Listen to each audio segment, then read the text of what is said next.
So, I spoke on Tuesday about the conversations that we have with ourselves, the things that we say to ourselves, the habits we create with our self-talk, and where they come from, why we say them, and do we really believe them? And how can we believe them if we believe that we're divine? Now, if you did not see that show, and you recognize that you have some conversations with yourself where you are not necessarily speaking to yourself in such a way that you would speak to divinity. If you're having a conversation with God, the light, divinity, whatever you like to call that oneness, and you're speaking to yourself, because we are divine, if you're recognizing that the way that you're speaking is not the same way that you would speak to God, if you wouldn't speak to your friend the way you speak to yourself, if you wouldn't say to a child the same things you're saying to yourself, because we don't even realize often that we are having a conversation with ourselves that is very self-destructive. It's very self-destructive, and we're creating reality with our words. We're broadcasting all the time with our thoughts, right? And I've said this many times. Everyone knows someone who walks in the room and everyone's like, woohoo! It's like sunshine walking in the room. They haven't said a word yet. It's their energy. It's their thoughts that they're broadcasting. Everyone knows someone who walks in the room and everyone's like, oh, geez. It's their energy. It's their thoughts that they're broadcasting. So with our self-conversation, we are creating this internal dialogue. We are creating this reality within ourselves, almost like our own personal reality show. And it's like a perspective on the world and a perspective on ourselves, right? And so if we can recognize what it is that we're saying, right? We're paying attention to that. Now think about it. Are you divine? Are you divine? Would you say that to a divine being? If an angel walks up to you tomorrow, would you say to that angel the same things that you say to yourself? Would you tell that angel, it's your fault that happened because you're such a loser? Would you? Most of us would not.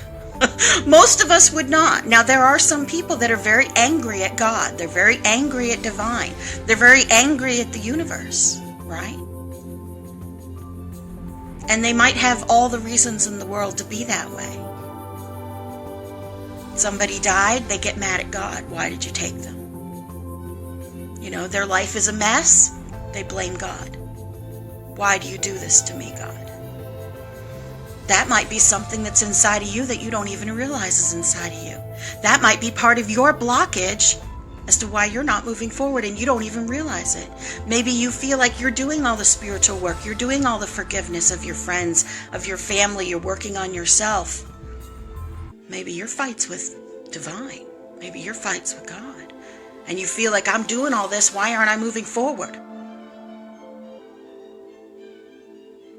That could be one of your problems. So today, what I wanted to do is take that same conversation about what we're talking about talking to yourself, these conversations that we have with ourselves, right?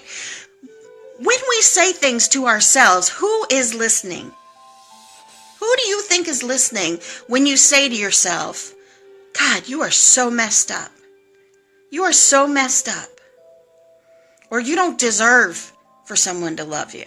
No wonder they walked out. No wonder you didn't get that promotion. You're messed up. You don't deserve that promotion, right? Who do you think is listening? It's you. You're listening. Your divinity is listening. The universe is listening. And I've said this before. The universe recognizes, aha, this is something that they need to overcome. So the universe doesn't then go, oh, no, you are so wonderful and you are not a loser in any way, shape, or form. Let us show you how fabulous you are. No. What the universe does is the universe then says, okay, if she believes that she is a loser, we will give her 10 situations in which she is a loser to see if she can overcome that obstacle and that belief. See, that's what happens. The universe does not counter your negative thoughts about yourself. The divinity that is listening to you, which is you, the divinity that is listening to you doesn't solve your I'm a loser issues by telling you you're a winner and giving you the lottery. The universe solves your issue by giving you 10 examples of what you are saying that you are, hoping that you will say, no way, I don't believe any of that, and overcome them.